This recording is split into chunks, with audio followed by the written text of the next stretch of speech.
Bonjour à tous, c'est Sandy, on se retrouve pour le point bourse du milieu de semaine. On ira faire un point comme d'habitude sur le marché américain, le marché français et les cryptos en milieu de vidéo.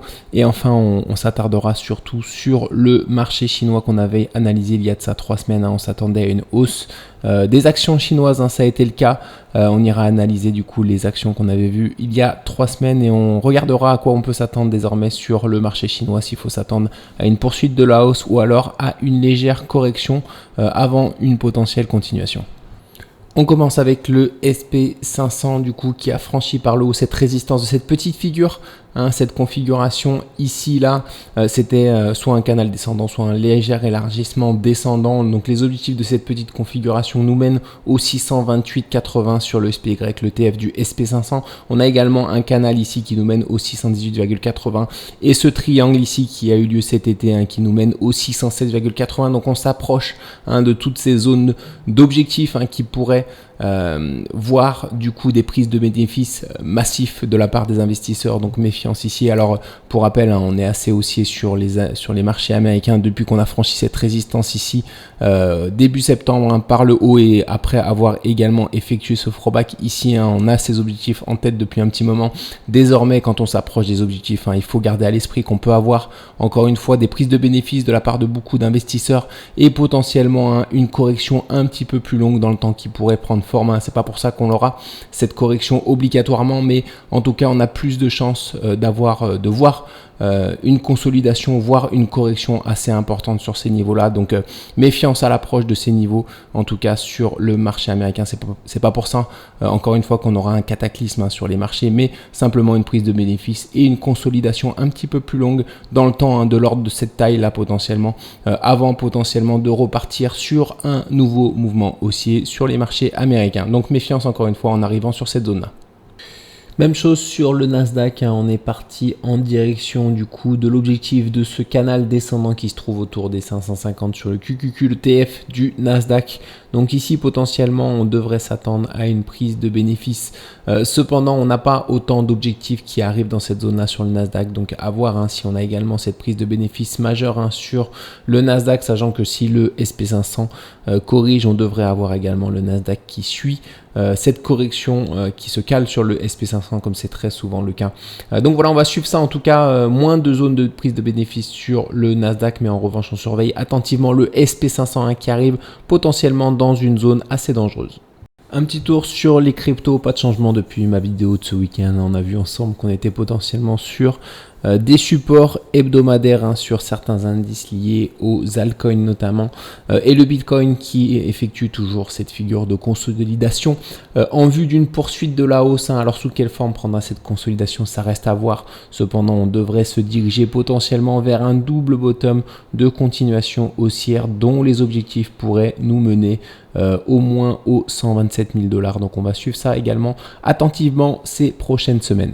Pas de changement également sur l'Ethereum depuis ma vidéo de ce week-end. Alors on est potentiellement toujours dans ce grand scénario de double bottom de continuation haussière à voir désormais si on réussit à regagner cette zone de résistance ici descendante. Si on arrive à la franchir et à confirmer cette cassure haussière, on aura également un grand gap ici à regagner par le haut. C'est la zone ici des 3340 qui va être déterminante. À partir du moment où on va la reprendre vers le haut, on partira potentiellement sur un mouvement durable et d'ampleur sur l'Ethereum, un mouvement haussier bien sûr. Donc il faudra compter d'après moi sur l'Ethereum, sur ce bull run qui est susceptible d'effectuer une belle performance à partir du moment où on regagnera par le haut ces deux zones. Mais ce qui est à privilégier encore une fois sur l'Ethereum, c'est la cassure par le haut. C'est une nouvelle jambe haussière et la cassure par le haut de la résistance de cette grande figure, ce grand double bottom de continuation haussière qui devrait mener l'Ethereum au-delà des 6 000 $ sur ce prochain bull run. En tout cas, c'est ce qu'on attend sur ces prochains mois. On passe sur le marché français, le CAC 40 qui vient de valider les objectifs de cette petite configuration 1h1.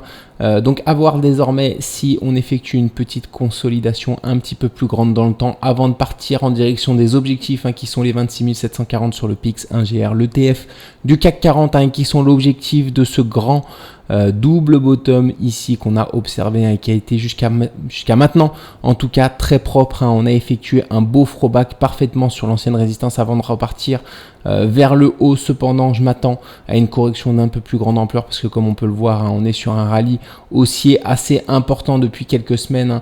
Il serait sain en tout cas d'observer désormais une petite correction avant de poursuivre cette hausse et aller atteindre ses objectifs sur le CAC 40 parce que je nous vois mal aller tout droit comme ça sur des objectifs. Bien sûr, ça peut être le cas, mais c'est pas forcément ce qui est à privilégier. Donc à voir si on observe cette correction, sur quel niveau on vient s'appuyer. Est-ce qu'on vient s'appuyer ici sur ce gap qu'on a ouvert récemment et qui pourrait jouer le rôle de support? Donc est-ce qu'on vient s'appuyer sur cette zone là avant de repartir vers le haut, ou alors est-ce qu'on va chercher la résistance de cette petite figure avant d'aller repartir vers le haut, ou alors même est-ce qu'on vient chercher des supports légèrement plus bas avant de continuer la hausse? Donc ça reste à voir sur le CAC 40. On va voir ce qu'il va nous former, mais encore une fois je le vois mal. Alors j'aimerais bien sûr, on aimerait bien avoir des hausses qui partent tout droit et qui ne corrigent pas, mais c'est très rarement le cas. Donc on devrait observer à mon avis très prochainement potentiellement une petite correction un petit peu plus longue dans le temps avant une reprise potentiellement de la hausse. Mais cet objectif des 26 740, ça reste à privilégier sur le CAC 40 car c'est un objectif qui est atteint 68% du temps sur ce genre de figure. Donc c'est encore une fois ce qu'il faut privilégier sur le marché français ces prochaines semaines. Il est temps désormais de faire de nouveau le point sur le marché chinois. Ici, je suis sur le HSI en hebdomadaire. C'est l'indice de la bourse de Hong Kong. Alors, on avait vu ensemble il y a 3 semaines qu'on était susceptible en tout cas de valider une figure de retournement ici.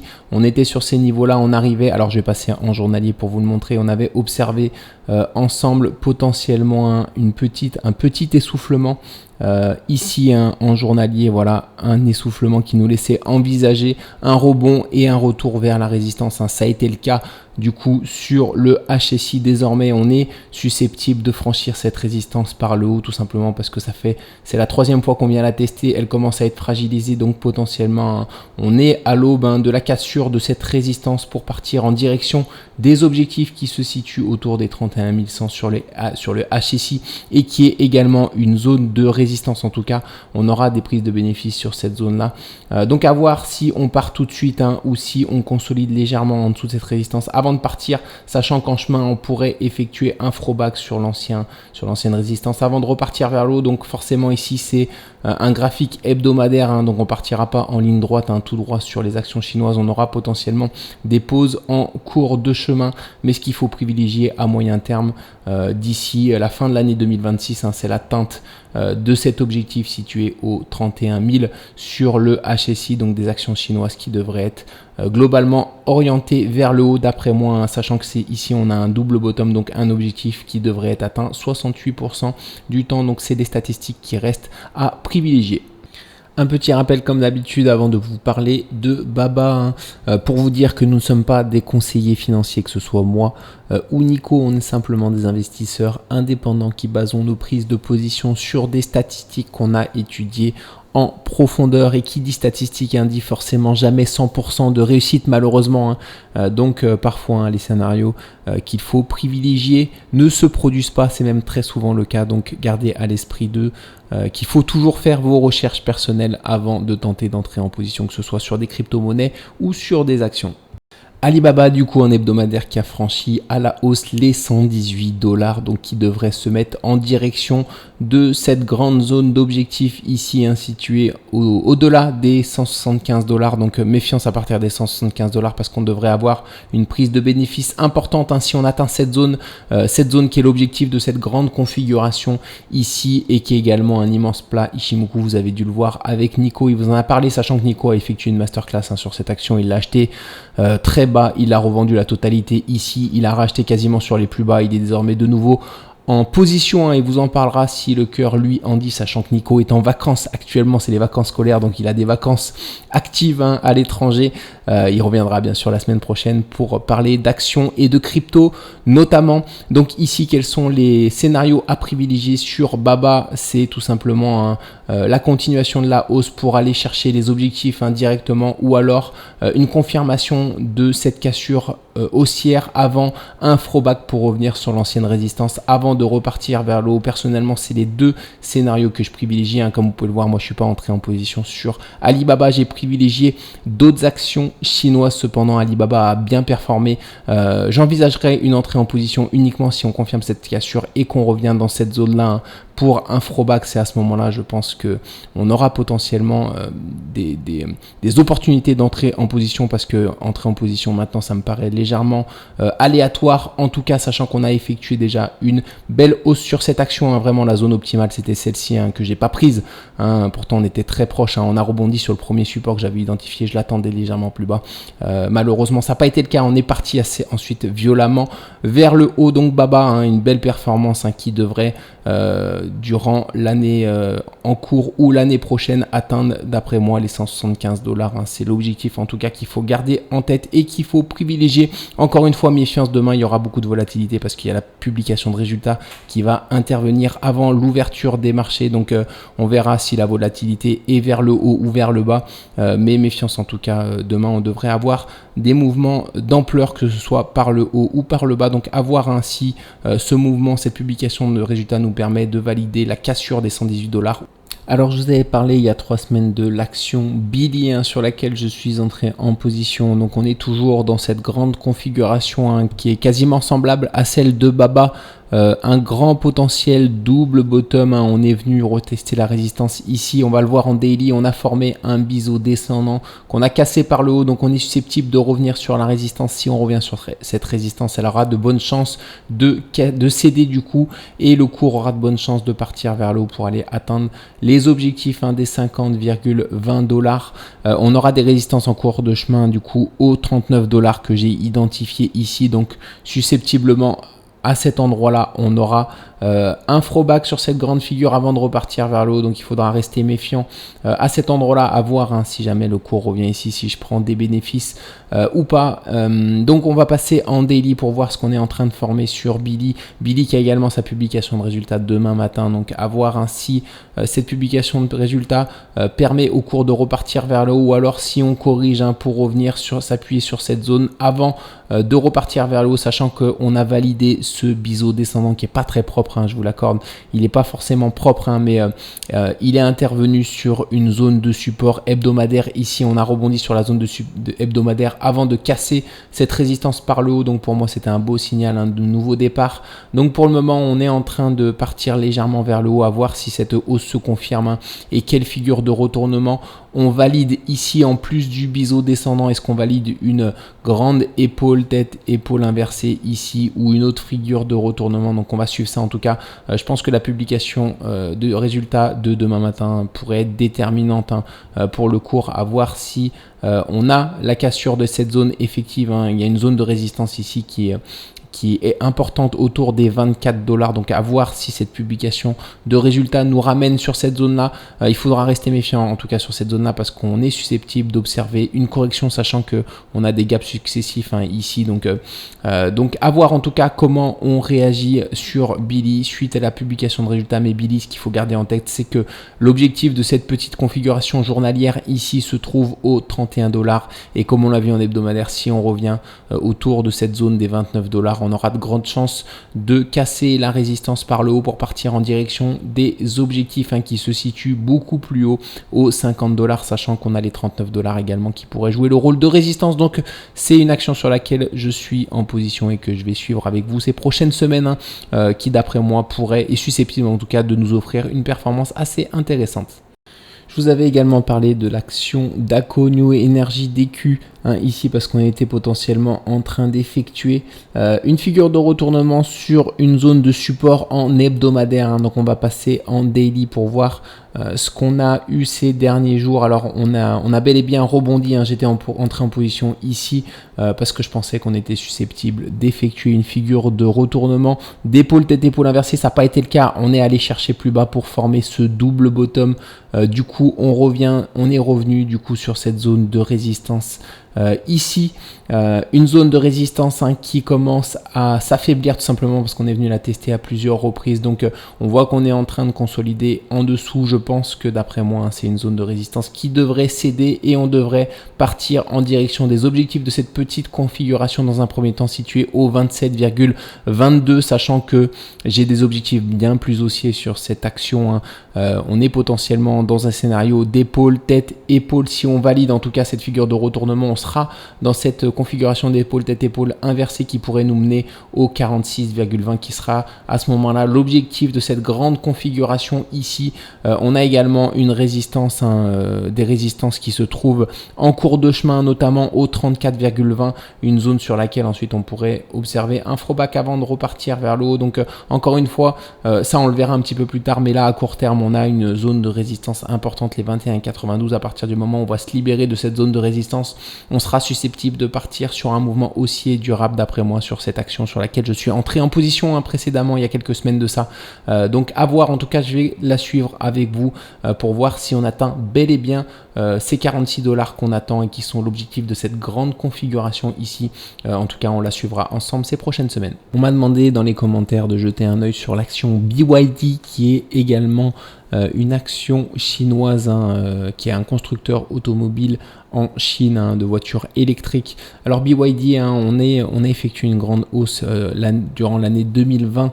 On a effectué ensuite une grande consolidation. On a validé une figure de retournement haussier. Ici, un double bottom de retournement haussier. On est quasiment proche des objectifs qui sont les 101 $ sur cette figure là, sachant qu'on a également quand je trace une ligne que je relie ces deux points hauts, on est également proche d'une résistance ici, donc une double résistance, à la fois une prise de bénéfice pour ceux qui jouent ce double bottom et à la fois une résistance ici. Donc d'après moi on devrait observer une correction sur BYD. Donc je sais pas si la personne qui m'a demandé d'analyser BYD est déjà en position ou pas, cependant de mon côté ça me semble un peu tard pour entrer en position sur ce genre d'action sur lequel on est susceptible d'observer une prise de bénéfice à l'atteinte de ces niveaux autour des 100 $. Alors on m'a également demandé d'aller jeter un œil sur l'action Xiaomi qui est également une action chinoise. Alors peu de choses à dire sur l'action Xiaomi. On est parti sur un mouvement très haussier ici après avoir formé des figures de retournement à cet endroit-là. Alors je ne l'avais pas en suivi cette action, mais on est sur un mouvement très haussier, difficile d'entrer en position maintenant après un tel mouvement. Ce qu'on peut dire ici, c'est qu'on a une seule figure observable qui est difficilement exploitable. C'est une sorte de rounding bottom dont les objectifs se trouvent autour des 8,44 $. Cependant, c'est des objectifs qui sont seulement atteints 36% du temps, donc c'est pas forcément des objectifs à privilégier, sachant qu'on est sur un mouvement très exponentiel et qu'à tout moment on peut avoir une correction assez importante pour former potentiellement soit une figure de consolidation en vue d'une continuation haussière, soit carrément un effondrement. Donc avoir en tout cas méfiance sur ce genre de configuration quand on est sur des points hauts comme ça. Je pense que personnellement en tout cas c'est pas le genre de point sur lequel j'entre en position. Donc après c'est pas pour ça qu'on partira pas jusqu'au ciel pour cette action. Cependant c'est pas les points d'entrée qu'il faut privilégier d'après moi en tout cas. Donc voilà ce qu'on peut dire sur cette action Xiaomi, en tout cas qui a effectué une belle performance ces dernières semaines et qui pourrait atteindre des objectifs situés aux 8,44 $. Cependant, encore une fois, ces objectifs sont atteints seulement 36% du temps. Donc d'après moi, c'est trop faible en tout cas. C'est des statistiques qui sont trop faibles pour être exploitées. Alors on finit avec Tesla qu'on m'a également demandé d'analyser. Alors le spécialiste de Tesla c'est Nico, mais comme on me demande mon avis forcément je vais vous le donner. Alors Nico est rentré en position ici sur le point magnifique, le point bas ici. Alors ce que j'en pense de Tesla dans un premier temps c'est que je suis un petit peu triste de ne pas avoir pris également ce point. Alors je ne l'ai pas pris parce qu'à l'époque je jouais des rebonds techniques notamment seulement en journalier. Cependant on avait un bon point pour les investisseurs en hebdomadaire ici et ce point a fonctionné. Donc félicitations à tous ceux qui ont pris ce point avec Nico. Alors Nico la suit attentivement. Moi de mon côté, sachant que je suis pas en position sur Tesla, le seul point sur lequel je suis susceptible de m'intéresser à cette action sera autour des 260 $. On va le voir ensuite sur le graphique journalier. D'abord on va analyser globalement cette action en hebdomadaire. On est sur potentiellement un triangle symétrique de sommet avec une zone de résistance ici, une zone de support ici. Le support débute ici. Les objectifs sont les 500 $750. Ce sont des objectifs très long terme qui devraient être atteints autour de 2026 ou 2027, donc il faut les garder à l'esprit. On avait également ici un double bottom à cet endroit-là, dont on a validé parfaitement les objectifs qui devaient être autour des $500. On les a pas, comme vous le voyez, validés parfaitement, mais on les a quasiment atteints et on est reparti ensuite vers le bas. C'est pour ça qu'on a une correction assez forte désormais, parce qu'il y a une forte prise de bénéfice sur cette zone-là. On a également un élargissement descendant avec la zone de résistance ici, la zone de support ici, qui nous mène aux $547. Donc à voir si on atteint cet objectif des 547, voire des $760 sur Tesla. Alors comme je vous le disais de mon côté, je m'intéresserai à Tesla si j'ai des cartouches de disponibles, parce que forcément il faut gérer son risque et on ne peut pas rentrer sur toutes les actions. Si j'ai des cartouches de disponibles et que Tesla revient autour des $260, je serai attentif à ce que propose en tout cas le cours, pour voir si on a potentiellement des signaux de futurs rebonds en vue d'aller chercher ce grand objectif très long terme. Alors je vais vous montrer pourquoi je m'intéresse à cette zone des $260. Tout simplement parce qu'on a une figure ici, on avait un triangle symétrique de sommet qu'on a cassé par le bas. Les objectifs de cette figure se trouvent aux $257. On a également un gap ici qui devrait jouer le rôle de support, qu'on peut considérer comme un gap de rupture. Donc ça joue le rôle de support majeur. On a également une ligne de tendance ascendante ici qui converge avec cette zone-là. C'est pour ça que je m'intéresserai encore une fois à Tesla si on vient sur cette zone, parce qu'on aura au moins un rebond technique ici, sachant qu'on peut très bien repartir tout de suite vers le haut sur Tesla. Ça me paraît en tout cas risqué, si vous n'êtes pas en position sur Tesla, d'entrer maintenant en position, sachant que on n'y voit pas encore très clair pour le moment. On sait qu'on est potentiellement en train d'effectuer une figure de consolidation, mais on ne sait pas encore vraiment laquelle on est en train de former. Il faut un petit peu plus de temps pour y voir clair sur Tesla. En tout cas, encore une fois, moi personnellement, je m'y intéresserai seulement si on arrive dans cette zone autour des $260 pour potentiellement jouer au moins un rebond technique et voir potentiellement l'atteinte des objectifs très long terme situés autour des $750, je le rappelle, sur cette action.